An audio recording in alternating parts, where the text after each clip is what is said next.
Yes, hello. Good morning for today's video, guys. Mga pinapunta, guys. Another Monday na po. So, mga pita, guys, gamit ang tinapay nga isa ka sako. Oh my God. So, shout out ko sa nagdalaan ni grabe po dyan makapalit, no? So, gamay lang man akong hangyo. Palitan ko tinapay, pero gidaghan. So, ana siya ka buutan. Oh, shout out mo dong potik. Mga onday ta, guys. Good morning.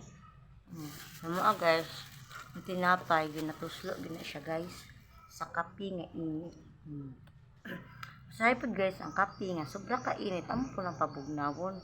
So, libog kayo no, pero, ang importante, manginom ka, o mukaon para mabusog ka this morning. Thank you for watching, salamat, mga pita. Lami tayo.